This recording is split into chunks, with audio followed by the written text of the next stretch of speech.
Right then, we're talking about a MAN van today. So we get asked about these quite a bit. Basically, these MAN TGEs, they're just a crafter with a different badge, slightly different steering wheel, and they're a bit cheaper, I think. But this is quite a popular model. There's quite a lot of these brought into the country.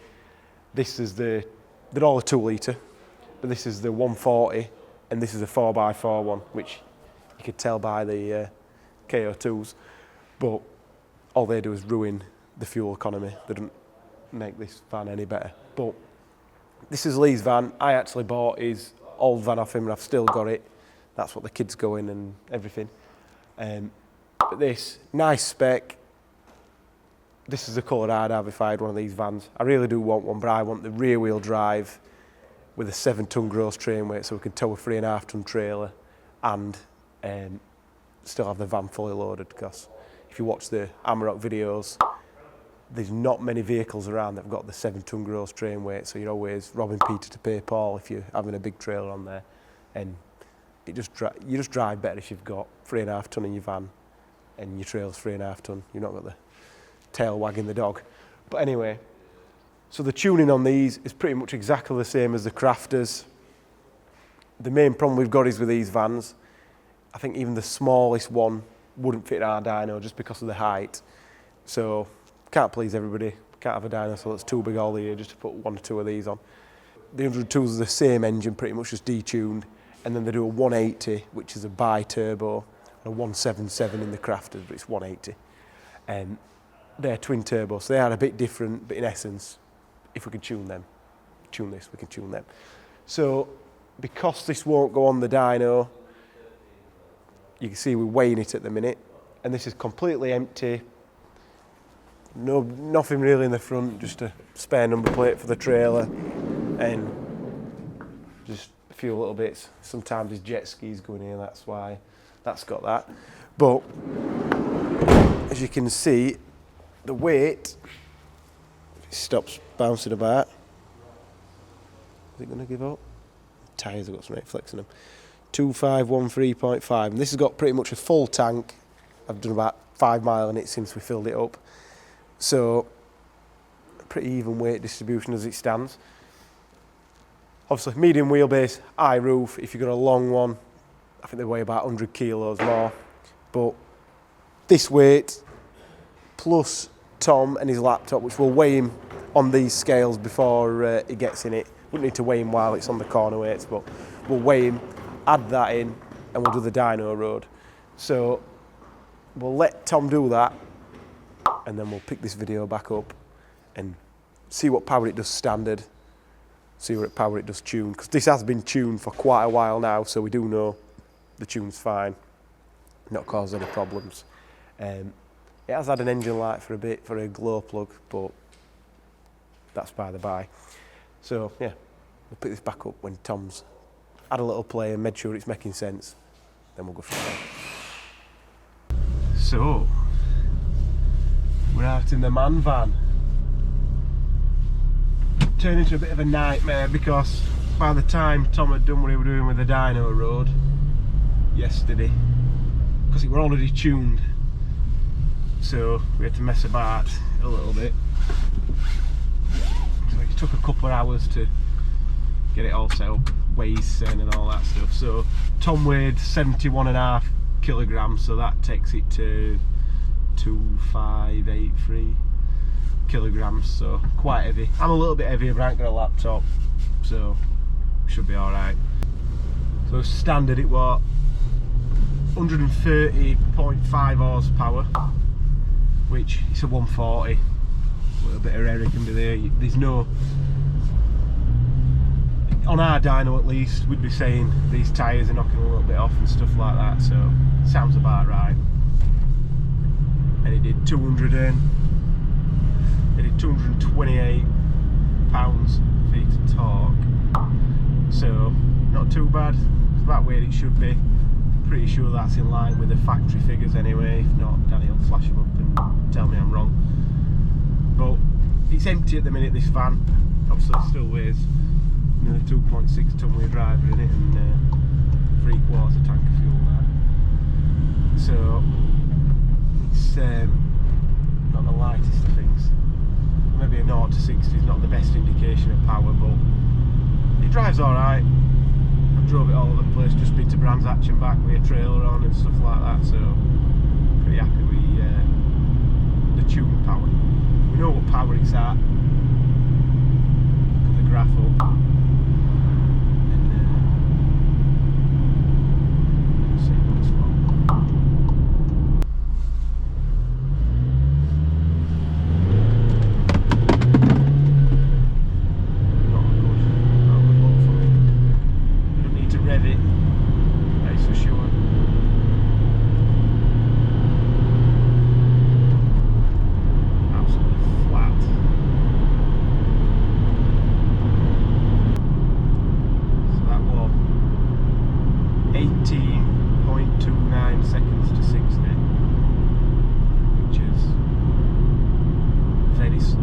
Revved it a little bit high, so I'll change up a bit earlier this next time, and then I'll do the same when it's tuned. I'll rev it a bit higher, and then I'll change up a bit earlier, see what difference that makes.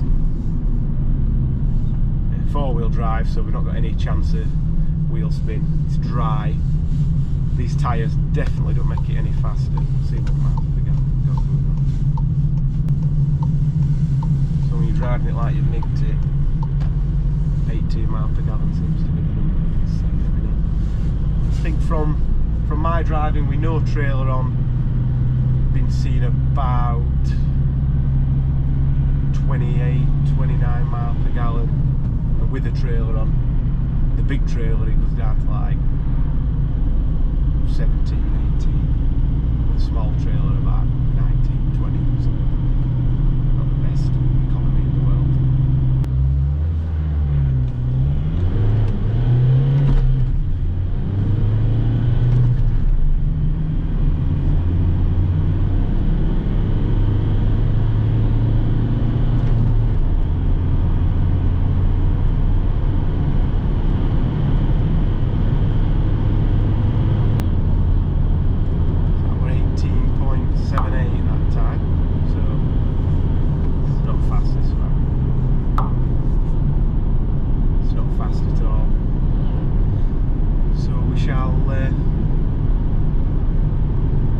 So this is 130 horsepower at the minute, standard, empty.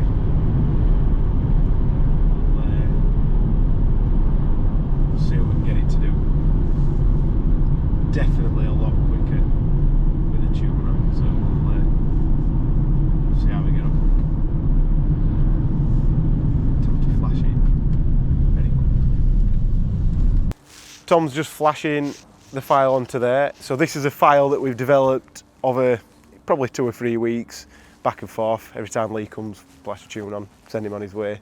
Any issues, any concerns, we sort it. But this file's been on for a while now and it works absolutely mint. DPF's all working properly and everything, so really happy with that. Just while we wait for it to flash, which you've got to connect a negative terminal at this side of the engine. You're going to connect a positive terminal this side and have your jump pack on there or your charger or whatever. But just while we're here, you can see this engine is quite a compact unit. It's pretty much the same as what they're putting in the transporters and all that kind of stuff. Basically what's going in the Golfs and the Polos and everything as well, anything with a 2-litre engine. Tiny little charge cooler, water cooler, obviously it's a water heat exchanger. So it's coming from the turbo and then into the inlet. It's surprising that that's big enough to do what it needs to do, but it works. Charge temps are not too bad on these. So we'll see how much difference it makes to the acceleration when the tune's on there. And yeah, we'll see what power it actually made and everything afterwards. We'll not let the cat out of the bag too soon. But as you can see on these engines, there's just sensors everywhere. So you've got 3 EGT sensors there, so the black one's normally pre-turbo, pre-DPF, post-DPF. That's going to be one of the lambda sensors, and that's not all the sensors, there's loads underneath as well. Just, I dread to think how many sensors there actually is on this engine. I've never even bothered to count them, but there'll be a good 30 or 40 sensors total, just to make this emissions compliant. if you look at, no, charger's got to 12 volts. If you look at the emissions, non-emissions sort of compliant stuff like the old PDs at Euro 4, whatever it was, they've got like 5 sensors, and most of them are just to run the engine, not to keep anything in check. But anyway, I digress. So this is like brand new, 11,000 miles. We've had a lot of people asking us to tune these, especially with the auto gearbox, saying that they're dead, but they've only done 500-600 mile. This definitely got quicker, because I drove it when it was brand new, and it were absolutely gutless. But then Lee said after probably 1,000 miles, so it seemed to drive a little bit better. And I've not driven it since then till now, and it definitely is better than it was when it was totally standard. But apparently the 8-speed tune that they've got on these, when they've got the 8-speed gearbox, the automatic, they're not the best. So we've not improved one of them yet, but we've read a couple and they don't look anything too difficult to do, so we can sort that. So anyway, I think we should be pretty much done.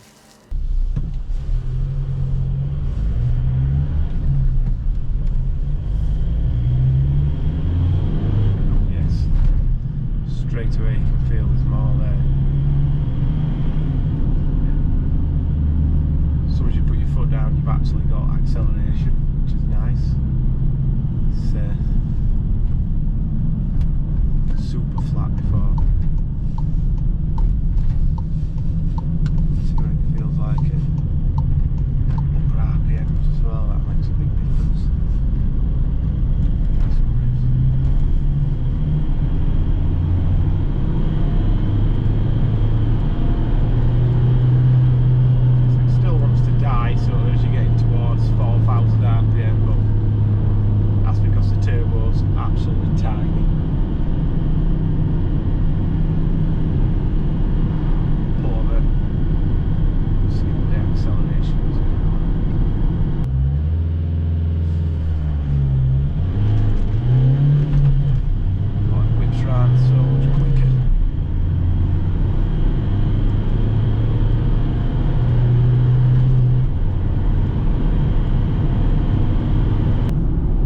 Stationary rev limiter.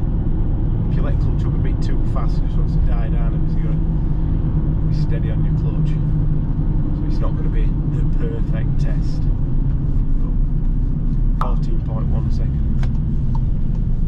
4 and a bit seconds shaved off that, that's like ridiculous.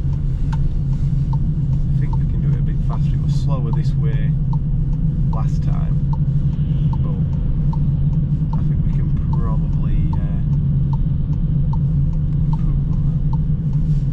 caught me off guard how quick it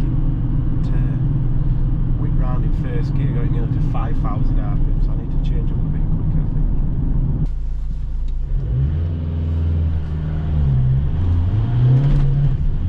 Miles there.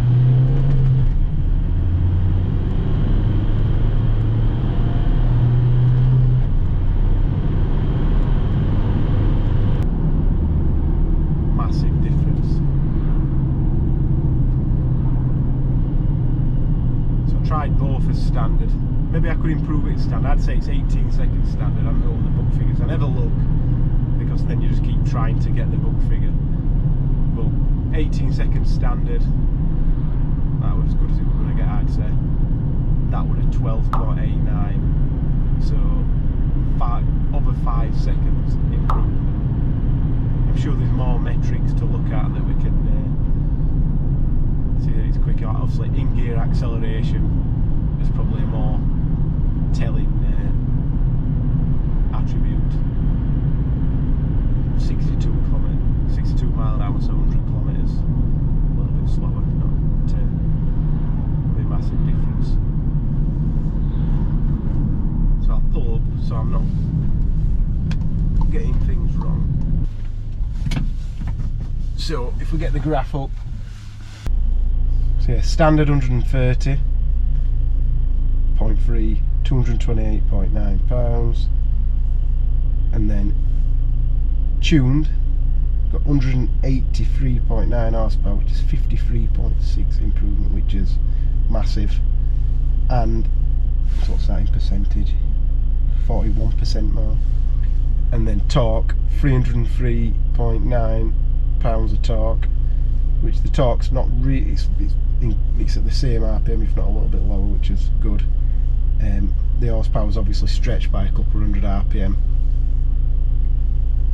Yeah, the torque increase, 30% torque increase, which is really good. Obviously, it's turned into a massive 5-second increase, or decrease should I say, in the 0 to 60. So really happy with that. So massive improvements to be made. This is a 140, so God knows how much slower the lower horsepower models are going to be. So really happy with the improvement. If you're a crafter or a man, give us a shout. We might not be able to get on the dyno, but we can give you noticeable increases. So thank you.